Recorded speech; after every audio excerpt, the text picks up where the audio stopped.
Friends, welcome back to our channel. Autograph episode 8 final episode. ஒரு வழியாக final எபிசோடுக்கு வந்துட்டோம். இப்போ வாங்க டைம் வேஸ்ட் பண்ணாமல் எபிசோட் 8குள்ளே போயிடலாம்.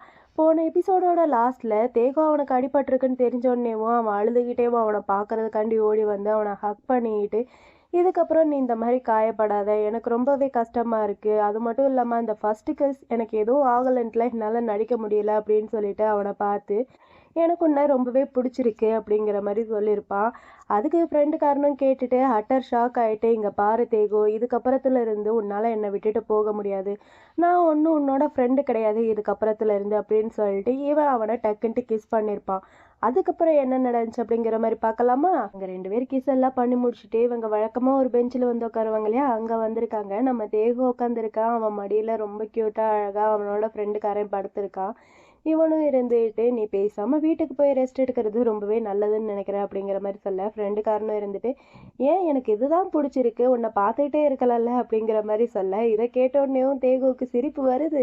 இருந்தாலும் அந்த சிரிப்பை கண்ட்ரோல் பண்ணிட்டு, டேய் நான் பார்க்காதடா அப்படிங்கிற மாதிரி சொல்ல, அவனும் சிரிச்சிட்டு, இந்த நைட் ஏர் வந்து ரொம்பவே அழகாக இருக்குது, இப்போ ஐஸ்கிரீம் சாப்பிட்டா இன்னும் சூப்பராக இருக்கும் அப்படிங்கிற மாதிரி சொல்ல, தேகு இருந்துட்டு, அடே எந்த நிலமையில இருக்க, உன்னால எப்படி இந்த நிலமையில கூட ஐஸ்கிரீம் வேணும்ன்ட்டு கேட்க முடியுது அப்படிங்கிற மாதிரி சொல்ல, அவன் இருந்துட்டு, சார் என்ன நினைச்சு ஓவரா வரி பண்றீங்க போலயே அப்படிங்கிற மாதிரி கேட்க, அவனும் இருந்துட்டு, ஆமா, இப்போ உனக்கு நிஜமாவே ஓகேவா அப்படிங்கிற மாதிரி கேட்க, அவனும் திங்க் பண்ணி பார்த்துட்டு, ஐஸ்கிரீம் கிடைச்சா இன்னும் ஓகே தெரியுமா அப்படிங்கிற மாதிரி சொல்ல, இவன் இருந்துட்டு, டேய் நீ இருக்கியே அப்படிங்கிற மாதிரி அவனை பார்த்துட்டு இருக்க. ஃப்ரெண்டுக்காரனும் அவனை பார்த்துட்டு, தேகோ நீ இன்னும் மாறவே இல்லைடா, அப்போ இருந்த மாதிரியே இருக்கு அப்படின்னு சொல்லிட்டு சின்னதாக ஃப்ளாஷ்பேக் ஒன்று காமிக்கிறாங்க. அந்த ஃப்ளாஷ்பேக்லேயும் இவனுக்கு கையில் அடிபட்டிருக்கு. இப்போ எப்படி உட்காந்து பேசிகிட்டு இருக்காங்க, அதே மாதிரி தான் நம்ம ஃப்ரெண்டுக்காரன் தேகோகிட்ட, என்னால் இதுக்கப்புறம் ஒர்க் அவுட்டுக்கு போகவே முடியாதுன்னு நினைக்கிறேன் அப்படின்னு சொல்லிட்டு இருக்க. இதை கேட்டோடனே இவன் திரும்பி உட்காந்துட்டு அழுக ஆரம்பிச்சிட்டான். இதை பார்த்த ஃப்ரெண்டுக்காரன் இருந்துட்டு, இப்போ ஏன்டா அழுகிற, நான் தான்டா ஒர்க் அவுட் போக முடியாது அப்படிங்கிற மாதிரி கேட்க, அவன் இருந்துட்டு, ஏன்னா நீ தான் அழுகவே மாட்டேங்கிறியடா, அதனால தான் நான் அழுகிறேன் அப்படின்னு சொல்லிட்டு அவன் உட்காந்து அழுக ஆரம்பிச்சிட்டான்.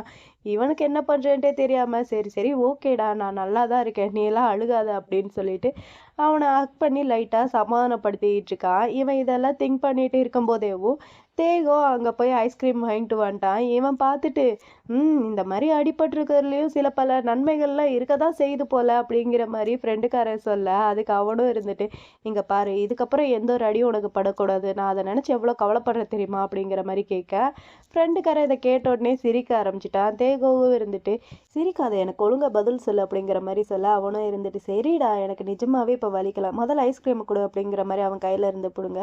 அவன் தர மாட்டேங்கிறான். அப்புறம் அந்த கேப்பெல்லாம் மாற்றிட்டு இந்தா அப்படிங்கிற மாதிரி அவனோட சாக்லேட் ஃப்ளேவர் ஐஸ்கிரீமை வந்து கொடுக்க, இவனும் சிரிச்சுக்கிட்டே வாங்கிக்கிறான். அப்புறம் தேகோவும் அவன் பக்கத்தில் உட்காந்துட்டு, அந்த நேரத்தில் உன்னால் ஸ்போர்ட்ஸுக்கு போக முடியான்ட்டு சொல்லும்போது எனக்கு என்னோட மனசே உடஞ்ச மாதிரி இருந்துச்சு தெரியுமா, ஏன்னா உனக்கு ஸ்போர்ட்ஸ்னால் அவ்வளோ பிடிக்கும் தெரியுமா அப்படிங்கிற மாதிரி இவன் சொல்லிட்டு அவனையே பார்க்க, அவன் இதெல்லாம் கேட்டுட்டு சிரிச்சுக்கிட்டேவும் க்யூட்டாக நம்ம தேகோட லிப்ஸில் சாஃப்டாக ஒரு கிஸ் பண்ணுறான். இவனுக்கு அடே ஏன்டா இந்த மாதிரி பண்ணுற அப்படிங்கிற மாதிரி ஒரு மாதிரி வெக்கப்பட்டுட்டே அந்த மாதிரி திரும்பி உட்காந்துக்கிறான். இவனும் கிஸ் பண்ணிவிட்டு, எனக்கு இதுதான்ப்பா ரொம்ப பிடிச்சிருக்கு அப்படிங்கிற மாதிரி சொல்லிட்டு, உனக்கு இதெல்லாம் தெரியாதுல்ல அப்படிங்கிற மாதிரி சொல்கிறான். அதுக்கு தேகோவும் இருந்துட்டு, யாருக்கு தெரியாது, எனக்கு எல்லாமே தெரியும் அப்படிங்கிற மாதிரி சொல்ல, இவன் அப்படியே மனசுக்குள்ளேயேவும், தேகோக்கு என்னை பற்றி எல்லாமே தெரியும், ஆனால் அவனுக்கு ஒரே ஒரு விஷயம் மட்டும் தெரியாது, 10 வருஷமாக நான் அவனை லவ் பண்ணிகிட்ருக்கேன், அந்த விஷயம் மட்டும்தான் அவனுக்கு தெரியவே தெரியாது, பரவாயில்ல இப்போ நான் அவனுக்கு சொல்கிறேன் அப்படின்னு சொல்லிட்டு அவன் முடியை கரைச்சி விட்டுட்டு இருக்கான். தேகோவுக்கு முடியை தொட்டா பிடிக்காது இல்லையா, டேய் நான் எத்தனை தாட்டி சொல்கிறது என் முடியை தொடாதன்ட்டு அப்படிங்கிற மாதிரி சொல்ல, அவன் இருந்துட்டு, எனக்கு பிடிச்சிருக்கு, நீ இமேஜினேஷன் பண்ணி பார்க்காத அளவுக்கு எனக்கு வந்து இதை பிடிச்சிருக்கு, நீ இப்படி என் பக்கத்துலேயே இருக்கிறது அப்படிங்கிற மாதிரி இவன் சொல்ல, இவன் இந்த மாதிரி சொன்னோடனேவும் அவனுக்கு ஒரு மாதிரி வெக்கமாக வருது. வெக்கத்தோடையே ஓட்டு, எப்படிடா உன்னால இந்த மாதிரி வார்த்தையில இவ்வளோ அசால்ட்டா ஈஸியா பேசிட முடியுது, கொஞ்சம் கூட வெக்கமே இல்லாம அப்படிங்கிற மாதிரி தேகோ வந்து ஃப்ரெண்டுக்காரங்கிட்ட சொல்ல, ஃப்ரெண்டுக்காரனும் இருந்துட்டு, ஆமா சொல்றது சொல்லிட்டு, ஆனா எவ்வளோ நர்வஸா இருக்கு தெரியுமா அப்படின்னு சொல்லிட்டு ஃப்ரெண்டுக்காரன் தேகோட கையை எடுத்து அவன் ஹார்ட்ல வைக்கிறான். அங்கே ஹார்ட் பீட்டா பயங்கரமாக கேட்டுட்டு இருக்கு. விட்டா ஹார்ட் வந்து வெளியே குதிச்சிரும் போல, அந்த அளவுக்கு அவ்வளோ ஸ்பீடாக டப்க்கு டப்க்கு டப்க்குன்னு துடிச்சிக்கிட்டே இருக்கு. ஏகோக்கும் சரி ஃப்ரெண்டுக்காரனுக்கும் சரி என்ன பண்ணுறேன்ட்டே தெரியாமல் 2 பேரும் மாற்றி மாற்றி லுக் விட்டுட்டு இருக்காங்க. 2 பேருக்குமே ஒரு மாதிரி இருக்கு. ஏன்னா இத்தனை வருஷமா ஃப்ரெண்டாக பார்த்துட்டு இப்போ திடீர்னு லவராக பார்க்கணும் இல்லையா, ஸோ அதனால 2 பேருக்கும் கொஞ்சம் ஒரு மாதிரி இருக்கு. என்னடா இது அப்படிங்கிற மாதிரி தான் 2 பேரும் உட்காந்துருக்காங்க அமைதியாக ஒரு மாதிரி ஷையா. அப்புறம் ஒரு வழியாக 2 பேரும் வீட்டுக்கு வந்துட்டாங்க. ஆனால் 2 பேரும் அவங்கவுங்க வீட்டுக்கு தனித்தனியாக போகல. தேகோ ஃப்ரெண்டுக்காரன் வீட்டில் குளிச்சுக்கிட்டு இருக்கான். ஃப்ரெண்டுக்காரன் உட்காந்து ட்ரெஸ் சேஞ்ச் பண்ணுறதுக்கு ட்ரை பண்ணிகிட்டு இருக்க. அப்போ கரெக்டாக தேகோவும் குளிச்சுட்டு வெளியே வந்துடுறான். இவன் வேற கொஞ்சம் ஆஃப் நேக்கடாக இருக்கிற மாதிரி இருக்கா. ஒரு பக்கம் ஷர்ட் இல்லாமல். அதை பார்த்தோன்னேவும் 2 பேருக்கும் ஒரு மாதிரி இருக்குது. தேகோ டக்குன்ட்டு அந்த பக்கம் திரும்பிக்கிட்டு, நீ ஏன்டா இப்படி இருக்க அப்படிங்கிற மாதிரி கேட்க, ஃப்ரெண்டுக்காரனும் இருந்துக்கிட்டு, இது வந்து என்னோட ரூம்பு தானே அப்படிங்கிற மாதிரி சொல்லி ஒரு மாதிரி சமாளிக்கிறான். சமாளிச்சுக்கிட்டேவும் அந்த டிஷர்ட்டை கழட்ட ட்ரை பண்ணுறான். அவனால் முடியலை. ஒரு கையில் கழட்ட முடியாது இல்லையா. இதை பார்த்த தேகோவும் இருந்துட்டு, நான் உனக்கு ஹெல்ப் பண்ணணுமா அப்படிங்கிற மாதிரி கேட்க, அவனும் இருந்துட்டு, ஆமாம் இதை வந்து கழட்டுறதுக்கு ஹெல்ப் பண்ணு அப்படிங்கிற மாதிரி சொல்ல, அவனும் சரின்னு சொல்லிட்டு கழட்டுறதுக்கு ஹெல்ப் பண்ணிட்டு இருக்கான். அப்படியே லைட்டாக 2 பேரும் கண்ணு நோக்குது. 2 பேரும் அப்படியே லைட்டாக பார்வையாலே பேசிக்கிறாங்க. ட்ரெஸ் சேஞ்ச் எல்லாம் பண்ணி முடிச்சுட்டு தேகோ இருந்துட்டு, சரி ஓகே நான் இங்கேருந்து கிளம்புறேன் அப்படிங்கிற மாதிரி சொல்ல, ஃப்ரெண்டுக்காரன் இருந்துட்டு, நீங்கள் தானே குளிச்ச அப்புறம் இங்கேயே தூங்க வேண்டியதானே அப்படிங்கிற மாதிரி சொல்ல, இவன் இருந்துட்டு அது அப்படிங்கிற மாதிரி சொல்ல, ஃப்ரெண்டுக்காரனும் இருந்துட்டு, நீங்கள் தூங்குறது ஒன்றும் ஃபர்ஸ்ட் டைம் இல்லைல்ல, நம்ம 2 பேரும் முன்னாடிலாம் தூங்கியிருக்கோம்ல அப்படிங்கிற மாதிரி சொல்ல, இவன் இருந்துட்டு அது அப்போ இப்போ வேற இல்லையா அப்படிங்கிற மாதிரி சொல்லிட்டு, நான் இங்கேருந்து கிளம்புறேன் அப்படிங்கிற மாதிரி போக, இவன் டக்குன்ட்டு அவன் கையை பிடிச்சிட்டு இங்கே தூங்க அப்படிங்கிற மாதிரி சொல்ல, அவனும் இருந்துட்டு சரி ஓகே அப்போனா நான் தரையில் படுக்கிறேன், நீ பெட்டில் படு அப்படிங்கிற மாதிரி சொல்ல, ஃப்ரெண்டுக்காரன் இல்லை முடியாது, என் கூடயே என் பக்கத்துலேயே படு அப்படிங்கிற மாதிரி சொல்கிறான். அப்புறம் 2 பேரும் ஒன்றா ஒரே பெட்டில் தான் படுத்துருக்காங்க. ஆனால் 2 பேருக்கும் தூக்கமே வரல. தேகோ இருந்துட்டு ஃப்ரெண்டுக்காரங்கிட்ட, டேய் தூங்கிட்டியா அப்படிங்கிற மாதிரி கேட்க, இல்லைடா அப்படிங்கிற மாதிரி சொல்ல, இவனும் இருந்துட்டு எனக்கு ரொம்ப ஹாட்டாக இருக்குடா அப்படிங்கிற மாதிரி சொல்ல, அவன் என்னன்னு நினச்சானா இவனுக்கு ஃபீவர் வந்துருச்சு போல் அப்படின்னு சொல்லிட்டு அவன் நெத்தியில் கை வச்சு பார்த்துட்டு இருக்கான். உனக்கு ஃபீவராக இருக்கா அப்படின்னு சொல்லிட்டு அவன் இருந்துட்டு, டேய் அதெல்லாம் இல்லைடா எனக்கு ரொம்ப ஹாட்டாக இருக்குது அப்படிங்கிற மாதிரி சொல்ல, இவன் டக்குன்ட்டு அவன் நெத்திலையும் கையை வச்சு பார்க்குறான். டெம்பரேச்சர் வந்து ஒரே மாதிரி இருக்கா இல்லை டிஃப்ரெண்ட்டாக இருக்கா அப்படின்னு சொல்லிட்டு கை வச்சு பார்த்துட்டு, இல்லைடா உனக்கு நிஜமாவே ஃபீவர் அடிக்குதுன்னு தான் நான் நினைக்கிறேன் அப்படிங்கிற மாதிரி சொல்ல, அதுக்கு தேகோவும் இருந்துட்டு, உனக்கு ஞாபகம் இருக்கா முன்னாடி ஒரு தாட்டி நீ என்னை இப்படி தானே பத்திரமா டேக்கர் பண்ணி பார்த்துக்கிட்ட எனக்கு பயங்கரமாக காய்ச்சலாக இருக்கும்போது அப்படிங்கிற மாதிரி சொல்ல, அதுக்கு ஃப்ரெண்டுக்காரனும் இருந்துட்டு, ஆமாம் எனக்கு ஞாபகம் இருக்கு அப்படின்னு சொல்லிட்டு சிரிக்க ஆரம்பிக்கிறான். தேகோவும் இருந்துட்டு, நீ என்னை பிக்கி பேங்கெல்லாம் தூக்கிட்டு ஹாஸ்பிட்டலுக்கெல்லாம் ஓடி போன தெரியுமா அப்படிங்கிற மாதிரி சொல்ல, அப்போ மட்டும் இல்லை நீ குடிச்சிருக்க போதும் நான் அப்படி தான் பண்ணேன் அப்படிங்கிற மாதிரி சொல்கிறான். இதுக்கு தேகு என்ன பண்ணுறான், டக்குன்ட்டு அவன் பக்கத்தில் வந்து அவனோட ஃபோர்ஹெட்டில் ரொம்ப க்யூட்டாக சாஃப்டாக ஒரு கிஸ் பண்ணிவிட்டு தேங்க்யூ அப்படிங்கிற மாதிரி சொல்கிறான். ஃப்ரெண்டுக்காரனுக்கு ஹட்டர் ஷாக்காக இருக்குது. டே என்னடா பண்ண அப்படின்னு சொல்லிட்டு டக்குன்ட்டு அவனை தள்ளி அவன் மேலே ஏறி உட்காந்துட்டு, இங்கே பாரு ஃபஸ்ட்டு என்னை செடியூஸ் பண்ணது நீ தான் அப்படின்னு சொல்லிட்டு கிஸ் பண்ண ஆரம்பிக்கிறான். அப்படியே கிஸ் வந்து கொஞ்சம் டீப்பாக அழகாக அப்படியே ஒரு மாதிரி சட்டிலாக ரொமான்டிக்காக போயிட்டுருக்கு. மேட்டர் தானே அதுவும் அங்கே பண்ணிட்டு தான் இருக்காங்க. இந்த சீன் இங்கே கட் பண்ணால் இங்கே டிஎல்லை தான் காமிக்கிறாங்க. டிஎல் என்ன பண்ணிகிட்டு இருக்கான்னா, டிஎல் வந்துட்டு அவனுக்கு மேலே ஒரு ஆள் இருப்பான் இல்லையா, அவனை வந்து மிரட்டிகிட்டு இருக்கான். அவனை ஏன் மிரட்டுறான்னா, நம்ம ஃபர்ஸ்ட் எபிசோட்லேயே பார்த்துருப்போம், தேக மேலே பொய்யா பழி சொல்லி அவன் தான் அந்த ஆடை வந்து வேற ஒரு கம்பெனிக்கு கொடுத்துருப்பான் அப்படின்னு சொல்லிட்டு அவனை வேலையை விட்டு தூக்கியிருப்பாங்க இல்லையா. ஆக்சுவலி அந்த இதை பண்ணதேவும் இவனுக்கு மேலே இருக்கிற அந்த ஆஃபீஸர் தான். அதை வந்து டிஎல் கண்டுபிடிச்சிட்டு அந்த டாக்குமெண்ட் எல்லாத்தையுமே அவன் மேலே கொடுத்துட்டு, இங்கே பாரு இது எல்லாத்தையுமே நீ தான் பண்ணன்ட்டு அக்செப்ட் பண்ணிக்க, உன்னோட மெயில் ஐடி எல்லாத்தையுமே நான் செக் பண்ணி அதை ப்ரூஃபாக எடுத்துட்டேன், அப்புறம் தேகாவை மறுபடியும் நீ இந்த கம்பெனியில் ஜாயின் பண்ணிக்க, அதுக்காண்டி அப்ளை பேப்பரும் இதில் இருக்குது, உனக்கு 1 டே நான் டைம் கொடுக்குறேன், இது எல்லாத்தையுமே நீ தான் பண்ணன்ட்டு அக்செப்ட் பண்ணிக்க அப்படிங்கிற மாதிரி சொல்லிட்டு டிஎல் அங்கேருந்து போயிடுறான். இங்கே தேகோவை காமிச்சா, தேகோ வந்து அவன் இன்டர்வியூ அட்டன் பண்ணியிருப்பான் இல்லையா, அதோட ரிசல்ட் வந்து இன்றைக்கி தான் அனௌன்ஸ்மெண்ட் பண்ணுறாங்க போல். இவனுக்கு அது பார்க்குறதுக்கு ஒரு மாதிரி பயமாக இருக்குது. உள்ளே போய் பார்க்கலாமா வேணாமா அப்படிங்கிற மாதிரி பயந்துக்கிட்டே இருக்க. ஃப்ரெண்டுக்காரன் இருந்துட்டு, டேய் இன்னுமாடா நீ பயந்துகிட்டு இருக்க, 19 வயசில் இருந்த மாதிரியே நீ இப்பயும் பண்ணிகிட்டு இருக்கடா அப்படிங்கிற மாதிரி சொல்ல, தேகோவும் இருந்துட்டு வா நம்ம 2 பேரும் ஒன்றா பார்க்கலாம் அப்படிங்கிற மாதிரி சொல்ல, இவனும் சரின்னு சொல்லிட்டு அவன் கை மேலே இவன் கையை வைக்க தேகோவுக்கு ஒரு மாதிரி இருக்குது. இருந்தாலும் தேகோ அவனை பார்த்து க்யூட்டாக சிரிக்க, அவனும் சரின்னு சொல்லிட்டு கிளிக் பண்ணி பார்க்குறான். பார்த்தா வந்து இவனோட இன்டர்வியூ வந்து ரிஜெக்ட் ஆயிடுச்சு போல். இவனுக்கு ஒரு மாதிரி ஃபேஸ் டல்லாக ஆயிடுச்சு. ஃப்ரெண்டுக்காரனும் இருந்துட்டு, டேய் விட்றா இந்த ஒரு கம்பெனி போனால் போயிட்டு போகுது, இது மாதிரி பல கம்பெனி இருக்குது, உனக்கு கண்டிப்பாக கிடைக்கும் பாரு அப்படிங்கிற மாதிரி சொல்ல, அவனும் இருந்துட்டு நீ அப்படியா திங்க் பண்ணுற அப்படிங்கிற மாதிரி சொல்ல, அவனும் இருந்துட்டு அப்படி தாண்டா திங்க் பண்ணுறேன், ஏன்னா நீ என்னோட பாய் ஃப்ரெண்ட்ரா அப்படிங்கிற மாதிரி சொல்ல, அவன் டக்குன்ட்டு இவன் வாயில விரல வச்சுட்டு ஏய் அமைதியாடுறா கத்தாத அப்படிங்கிற மாதிரி சொல்ல, இப்படி ஒரு மாதிரி க்யூட்டாக போயிட்டுருக்கு இங்கே. அப்புறம் டிஎல்க்கு தேகோகிட்ட இருந்து மெசேஜ் வருது மீட் பண்ணலாமா அப்படின்னு சொல்லிட்டு. டிஎல்க்கு அந்த மெசேஜை பார்த்தோன்னேவும் அவ்வளோ ஒரு ஹாப்பியாக இருக்குது. ஒரு வேளை லவ்வை சொல்கிறதுக்கு தான் வர சொல்கிறான் போல் அப்படிங்கிற மாதிரி ஹாப்பியாக அங்கே வரா. அங்கே வந்து பார்த்தா தேகோ ஆளுக்கு முன்னாடி வந்து உக்காந்துருக்கான். டிஎலும் வந்துட்டு நீ என்னை இவ்வளோ சீக்கிரம் பார்க்க வர சொல்லுவேன்ட்டு நான் எதிர்பார்க்கவே இல்லை அப்படிங்கிற மாதிரி டிஎல் வந்து தேகோகிட்ட சொல்ல, தேகோ தயங்கிக்கிட்டேவும் அது நான் உங்ககிட்ட ஒரு விஷயம் சொல்லணும் அப்படிங்கிற மாதிரி சொல்கிறான். அவரும் இருந்துட்டு சொல்லு அப்படிங்கிற மாதிரி சொல்ல, இவனும் இருந்துட்டு அது வந்து நான் உங்கள் மேலே நிறையவே மதிப்பு வச்சுருக்கேன், நீங்கள் ரொம்பவே கூல், இதில் எந்த அளவுக்கும் நான் கிடையாது அப்படிங்கிற மாதிரி சொல்ல, டிஎல் இருந்துட்டு அப்படியெல்லாம் எதுவும் இல்லை அப்படிங்கிற மாதிரி சொல்கிறான். அதுக்கு இவனும் இருந்துட்டு ஆனால் எனக்கு வேற ஒருத்தரை பிடிச்சிருக்குன்ட்டு நான் நினைக்கிறேன், என் மனசு அப்படி தான் சொல்லுது அப்படிங்கிற மாதிரி சொல்கிறான். இதை கேட்டோடனேவும் டிஎலோட ஃபேஸ் ஒரு மாதிரி ஆயிடுச்சு, கண்ணெல்லாம் கலங்கிருச்சு, அப்படியே மனசே உடஞ்சி போயிடுச்சு போல். இவனுக்கு தான் வேற ஒருத்தரை பிடிச்சிருக்குன்னு சொல்லிட்டான் இல்லையா, ஸோ என்ன பண்ணுறது, கடைசியாக ஹேண்ட் ஷேக் பண்ணலாம் அப்படின்னு சொல்லிட்டு கையை நீட்டான். ஆனால் அது தேகோவுக்கு புரியலை. அவனை ஒரு மாதிரி பார்த்துட்ருக்க. டிஎலும் இருந்துட்டு இது வந்து குட் பை தான் எடுத்துக்கிடலாம் அப்படின்னு சொல்லிட்டு கையை நீட்ட, இவனும் சரின்னு சொல்லிட்டு ஹேண்ட் ஷேக் பண்ணுறான். இந்த சீன் இங்கே கட் பண்ணால் அப்புறம் கொஞ்சம் நேரம் கழிச்சு டிஎல் மட்டும்தான் தனியாக உக்காந்துருக்காரு. அவருக்கு ரொம்பவே கஷ்டமாக இருக்குது.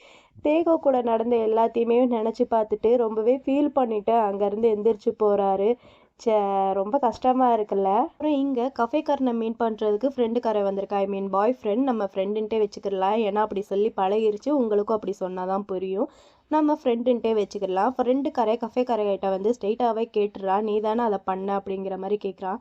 அவன் எதை பண்ண அப்படிங்கிற மாதிரி கேட்குறான்னா, நம்ம தேகோவோட மொபைல் வந்து காணாமல் போச்சு இல்லையா, அந்த மொபைலை எடுத்து வச்சது இவன் தான், இவன் கூட அவள் இருக்கணும்னு சொல்லிட்டு. அப்புறம் அந்த மொபைலை இவனே கீழே இருந்து எடுத்ததாகவும் அவன்கிட்ட கொடுத்துருப்பான். அந்த மொபைலை இவன் பேக்கெட்டில் இருந்து தான் எடுத்து கீழே வச்சு எடுத்து கொடுத்துருப்பான். அவன் பேக்கெட்டில் இருந்து எடுத்து கீழே வச்சதை வந்து ஃப்ரெண்டுக்காரன் அப்பயே நோட் பண்ணியிருப்பான். அதை பார்த்துட்டு தான் அவனை முறைச்சிக்கிட்டே இருந்திருப்பான். இவனும் இருந்துட்டு நான் செய்யலைன்னு சொன்னால் என்ன செய்வேன் அப்படிங்கிற மாதிரி கேட்க, அவனுக்கு கொஞ்சம் கோவம் வருது தான் ஃப்ரெண்டுக்காரன் இருந்தாலும் உனக்கு என்ன தான் பிடிக்கும் அப்படிங்கிற மாதிரி கேட்க, அவன் அமைதியாகவே இருக்க. எப்படியும் உனக்கு தேகோவை பிடிக்காதுல்ல அப்படிங்கிற மாதிரி சொல்ல, அவன் இருந்துட்டு அது எப்படி உனக்கு தெரியும், எனக்கு பிடிக்குமா பிடிக்காதான்ட்டு உனக்கு எப்படி தெரியும் அப்படிங்கிற மாதிரி கேட்க, அவன் இருந்துட்டுங்க பாரு, தேவையில்லாமல் அவங்ககிட்ட பிரச்சனை பண்ணுற வேலை வச்சுக்காத, இதுக்கப்புறமும் நீ அவனை பார்க்க வந்துன்ட்டு வைய, அப்புறம் மூஞ்சி முகரையெல்லாம் அடித்து உடச்சிருவேன் அப்படிங்கிற மாதிரி சொல்லிட்டு இவன் அங்கேருந்து எந்திரிச்சு போகிறான். கஃபேக்காரனுக்கு கொஞ்சம் ஒரு மாதிரி கஷ்டமாக இருக்குது, கண்ணெல்லாம் கலங்கிருச்சு. எந்திரிச்சு போனவன் அப்படியே போக வேண்டியதானே, போகாமல் நின்றுட்டிங்க பாரு, நம்மளுக்கு ஒருத்தவங்களை பிடிச்சிருந்துச்சுன்னா அவங்கள கஷ்டப்படுத்துறதுக்கு நம்ம விட மாட்டோம் அப்படிங்கிற மாதிரி சொல்லிட்டு வேற போயிடுறான். இதை கேட்டோடனே இவனுக்கு இன்னும் கொஞ்சம் ஃபீலிங் அதிகமாகிட்டு அழுக ஆரம்பிச்சிட்டான். அப்படியே தேகோ சொன்னது எல்லாத்தையுமே நினச்சி பார்க்க ஆரம்பிச்சிட்டான். ரெண்டு பேரும் அந்த பீச்சில் உட்காந்து பேசிகிட்டு இருப்பாங்க இல்லையா, கஃபேக்காரன் கூட அவங்ககிட்ட கேட்டிருப்பான் உனக்கு யாராவது கன்ஃபஸ் பண்ணியிருக்காங்களா அப்படின்னு சொல்லிட்டு. இவனும் இருந்துட்டு எனக்கு கொஞ்சம் பயமாக இருக்குது, நானோ இல்லை என்னாலேயே மற்றவங்க யாராவது ஹர்ட் ஆயிடுவாங்கன்ட்டு எனக்கு கொஞ்சம் பயமாக இருக்குது அப்படிங்கிற மாதிரி சொல்லியிருப்பான் இல்லையா. அது எல்லாத்தையுமே இப்போ இவன் நினச்சி பார்த்துட்டு ரொம்பவே ஃபீல் பண்ண ஆரம்பிக்கிறான். அப்படி ஃபீல் பண்ணி முடிச்சுட்டு இவன் வந்து எங்கே போகிறான்னா, அந்த கராத்தே கிளாஸ் இருக்கு இல்லையா, அங்கேருந்து குவிட் பண்ணிடலாம் அப்படின்னு சொல்லிட்டு அவனோட திங்ஸ் எல்லாத்தையுமே எடுத்துகிட்டு வெளியே வரான். அப்போ அங்கே அந்த அசிஸ்டன்ட் கோச் இருக்கார் இல்லையா, அவரும் வராரு. அவர் வந்து இவனை பார்த்துட்டு என்ன உங்கள் லெசனை விட்டுட்டு குவிட் பண்ணி வெளியே போகிறீங்களா என்ன அப்படிங்கிற மாதிரி கேட்க, அவனும் இருந்துட்டு ஆமாம் நான் இதை ஸ்டார்ட் பண்ணியிருக்கவே கூடாது அப்படின்னு சொல்லிட்டு அங்கேருந்து போக, அதுக்கு கோச்சும் இருந்துட்டு ஸ்டார்டிங் எப்படி வேணாலும் இருக்கலாம், ஆனால் முடிவு இப்படி தான் இருக்கணும்ன்ட்டு எந்த ஒரு அர்த்தமும் இல்லை, நீங்கள் மறுபடியும் இதை ஸ்டார்ட் பண்ணுங்கள், நீங்கள் உங்களை ப்ரொடெக்ட் பண்ணுறதுக்காண்டி நீங்கள் இதை கற்றுக்கோங்க, அதுதான் கராத்தே அப்படிங்கிற மாதிரி சொல்கிறான். இவன் இந்த மாதிரி பேசுகிறத கேட்கும்போது அவனுக்கு கொஞ்சம் ஒரு மாதிரி நிம்மதியாக இருக்கிற மாதிரி இருக்கு போல். அதுக்கு அவனும் இருந்துட்டு ஆனால் அவங்க மாஸ்டர் என்னை அக்செப்ட் பண்ணிப்பாங்களான்னு தெரியலையே அப்படிங்கிற மாதிரி சொல்ல, அதுக்கு இந்த கோச்சும் இருந்துட்டு நான் தான் உங்களோட கோச்சு, நான் என்னோட மெம்பரை விட்டு கொடுக்க மாட்டேன் அப்படிங்கிற மாதிரி சொல்கிறான். இவனுக்கு கொஞ்சம் ஒரு மாதிரி இருக்குது. போகிற போக்க பார்த்தா இவங்க ரெண்டு பேரும் பிக்கப் ஆகிருப்பாங்கன்ட்டு நினைக்கிறேன். அப்புறம் கஃபேக்காரன் கோச்சுக்கிட்டலாம் பேசி முடிச்சுட்டு தேகோவோட வீட்டு காலிங் பெல்லை வந்து ப்ரெஸ் பண்ணுறான். ஒரு மாதிரி தயங்கிக்கிட்டே தான் ப்ரெஸ் பண்ணுறான். இவனும் ப்ரெஸ் பண்ண தேகோவும் வீட்டை விட்டு வெளியே வந்து பார்த்தா கஃபேக்காரன் இருக்கானா, ரெண்டு பேருக்கும் ஒரு மாதிரி இருக்குது. இருந்தாலும் கஃபேக்காரன் தேகோகிட்ட இந்த மாதிரி நான் உங்ககிட்ட கொஞ்சம் பேசணும் அப்படிங்கிற மாதிரி சொல்ல, ரெண்டு பேருமே தனியாக ஒரு இடத்துல உட்காந்து பேசிகிட்டு இருக்காங்க. கஃபேக்காரன் வந்து நம்ம தேகுகிட்ட உண்மை எல்லாத்தையுமே சொல்லிட்டான். இந்த மாதிரி நான் தான் உன்னோட ஃபோனை வந்து எடுத்து ஒளிச்சு வச்சிருந்தேன். ஐ அம் சாரி. இதுக்கப்புறம் உன்னை நான் வந்து எப்பயுமே தொந்தரவு பண்ண மாட்டேன் அப்படிங்கிற மாதிரி சொல்லிட்டு ஒரு மாதிரி கஷ்டமாக ஃபீல் பண்ணிட்டு இருக்கான். தேகுவுக்கும் ஒரு மாதிரி தான் இருக்குது. தேகுவும் இருந்துட்டு கஃபேக்காரங்கிட்ட ரொம்பவே தேங்க்ஸ் என்கிட்ட உண்மை எல்லாத்தையுமே சொன்னதுக்கு அப்படிங்கிற மாதிரி சொல்கிறான். கஃபேக்காரனுக்கு ஒரு மாதிரி இருக்குது. அவனையே பார்த்துக்கிட்டு இருக்கான். இந்த சீனை இங்கே கட் பண்ணால் கொஞ்சம் நேரம் கழிச்சு அவன் மட்டும்தான் தனியாக உக்காந்துருக்கான். தனியாக உக்காந்துட்டு நம்ம தேகுவோட அந்த ஃபோட்டோஸ் இதெல்லாமே இருக்கு இல்லையா, அது வந்து இவனோட மொபைலில் ஒரு கிட்டத்தட்ட 36 ஃபோட்டோ கிட்ட வச்சுருப்பான் போல். அந்த ஃபோட்டோஸ் எல்லாத்தையுமே பார்த்துட்டு அது எல்லாத்தையுமே டெலீட் பண்ணிடுறான். டெலீட் பண்ணிவிட்டு இதுக்கப்புறம் இது எல்லாமே முடிஞ்சு போச்சு அப்படின்னு சொல்லிட்டு ஃபீல் பண்ணிட்டு உட்காந்துருக்கான். இதுவும் பாவமாக தான் இருக்குது. ஆனால் கூட ஜோடியாக போட்டிருக்கலாம். நான் வந்து இவன் தான் ஜோடியாக வருவான்ட்டு ரொம்பவே எதிர்பார்த்துக்கிட்டு இருந்தேன். கடைசியில் ஃப்ரெண்டுக்காரன் வந்துட்டான். இவன் வந்து நல்லவன் தான். ஆனால் இவனுக்கு வந்து அவனோட லவ்வை எப்படி அவன்கிட்ட சொல்கிறன்ட்டு தெரியல. இவன் வந்து என்ன நினைக்கிறான்னா, நம்மளுக்கு ஒரு விஷயம் வேணும்னா அதை வந்து நம்ம எப்படியாவது அடைஞ்சாகணும், அடுத்தவங்களுக்கு கஷ்டப்படுத்தியாவது அப்படிங்கிற மாதிரி நினைக்கிறான் போல். அதான் இவனோட கேரக்டரு. ஆனால் லவ் வந்து அப்படி கிடையாது இல்லையா. நம்மளுக்கு ஒருத்தவங்களை பிடிச்சிருச்சுன்னா அவங்கள வந்து கஷ்டப்படுத்தாமல் நம்ம வந்து பார்த்துக்கணும். அதில் நம்ம கஷ்டப்பட்டாலும் பரவாயில்லைன்ட்டு தான் இருக்கணும் லவ்வை பொறுத்த அளவுக்கு. அப்புறம் அப்படியே ஒரு 3 வருஷம் கழிச்சு காமிக்கிறாங்க. 2 பேரும் இப்போ ஒரே வீட்டில் தான் இருக்காங்க போல். ஃப்ரெண்டுக்காரன் குளிச்சிட்டு இருக்க, தேகோ வெளியே வெயிட் பண்ணிட்டு இருக்கான். அவனும் குளிச்சுட்டு ஆஃப் நேக்கடாக வரானா. இவன் இருந்துட்டு, டே எத்தனை தாட்டி சொல்லியிருக்கேன் ட்ரெஸ் போட்டுட்டு வான்ட்டு வீட்டில் இருக்கும்போது அப்படிங்கிற மாதிரி சொல்ல. அவன் இருந்துட்டு, நான் தான் முடியாதுன்ட்டு ஆல்ரெடி சொல்லிட்டேன்ல அப்படின்னு சொல்லிட்டு அவனை பார்க்க. அவன் வேற ப்ரஷ் பண்ணிட்டு இருக்கானா. அந்த பேஸ்ட் வந்து அவனோட லிப்ஸில் வேற ஒட்டியிருக்கு. இவன் பார்த்துட்டு, நான் எத்தனை தாட்டி சொல்லியிருக்கேன் இப்படி பேஸ்ட்டை வந்து லிப்ஸில் ஒட்டாதன்ட்டு, ஏன் உனக்கு கிஸ் வேணுமா அப்படிங்கிற மாதிரி அவன் பக்கத்தில் போக இவன் ஒரு மாதிரி ஷை ஆகிட்டு போடா அப்படின்னு சொல்லிட்டு அவனை தள்ளி விட்டுட்டு பாத்ரூம்குள்ளே போயிடுறான். இவனும் சிரிச்சுக்கிட்டே உண்டே சீக்கிரமா வாடா அப்படின்னு சொல்லிட்டு அங்கேருந்து போகிறான். அப்புறம் இவனும் குளிச்சு முடிச்சுட்டு வேலைக்கு போகிறதுக்காண்டி பையன் டையெல்லாம் கட்டி ரெடி ஆகிட்டுருக்கா. அப்படியே ஃபிஷ் டேங்க்கு ஃபுட்டெல்லாம் போட்டுட்டு அந்த ஃபிஷ்ஷையும் பார்த்துக்கிட்டு இருக்கான். இதை தான் நம்ம ஃபஸ்ட் எபிசோடில் ஃபஸ்ட்டு சீனாக பார்த்துருப்போம் இல்லையா. இவன் ஃபிஷ் டேங்கை ரசிச்சுட்டு இருக்கும்போது பின்னாடி இருந்து ஒரு ஆள் வந்து அவனை ஹக் பண்ணி அப்படியே கிஸ் பண்ணிட்டு இருப்பாங்க இல்லையா. இதை தான் நம்ம ஃபஸ்ட் எபிசோடில் பார்த்த சீனு. இவன் அப்படியே பார்த்துக்கிட்டே இருக்க பின்னாடி இருந்து ஃப்ரெண்டுக்காரன் வந்து இவனை ஹக் பண்ண இவன் டக்குன்ட்டு அவனை திரும்பி பார்த்துட்டு, 3 வருஷத்துக்கு முன்னாடி என்னோட லைஃபே முடிஞ்சு போச்சுன்ட்டு நான் நினச்சிட்டு இருந்தேன். அப்போ மேஜிக்கல் மாதிரி என்னோட லைஃப்பில் என்னோட ஃபர்ஸ்ட் லவ்வை நான் மீட் பண்ணேன். அவன் என்னை விட கொஞ்சம் ஹைட்டு இருந்தாலும் என் மேலே ரொம்பவே அக்கறை வச்சுருக்கான். அவன் தான் என்னோட பாய் ஃப்ரெண்ட் அப்படிங்கிற மாதிரி சொல்கிறான் தேகோ மனசுக்குள்ளேயேவும். அதுக்கு ஏற்ற மாதிரியேவும் ஃப்ரெண்டுக்காரனும் அவனை ஹக் பண்ணிட்டு ரொம்ப க்யூட்டாக சாஃப்டாக கிஸ் பண்ணிட்டு இருக்கான். இதோட ஃபைனல் எபிசோட் இங்கே கம்ப்ளீட்டாக முடியுது. இருங்க, குட்டிய ஒரு சைட் ஸ்டோரி இருக்குது, அதையும் பார்த்துட்டு வந்துடலாமா. அந்த சைட் ஸ்டோரி என்னடானா, இங்கே நம்ம கஃபேக்காரனும் அந்த கோச் இருக்காங்க இல்லையா, அவங்க 2 பேரும் ஒரு மாதிரி செட்டில் ஆகுறாங்க. அதை காமிச்சு தான் இந்த சீரீஸை இங்கே கம்ப்ளீட்டாக முடிக்கிறாங்க. இந்த வீடியோ உங்களுக்கு பிடிச்சிருந்துச்சா, எப்படி இருந்துச்சு, நான் நல்லா எக்ஸ்ப்ளனேஷன் பண்ணேன்னா இந்த ஃபுல் சீரீஸுமேவும் அது எல்லாத்தையுமேவும் மறக்காமல் கமெண்ட்டில் வந்து மென்ஷன் பண்ணுங்கள். இதே மாதிரி நிறைய பிஎல் சீரீஸ் பார்க்க மறக்காமல் நம்ம சேனலை சப்ஸ்கிரைப் பண்ணி உங்களோட சப்போர்ட்டையும் கொடுங்க. பாய், இன்னொரு வீடியோவில் பார்க்கலாம்.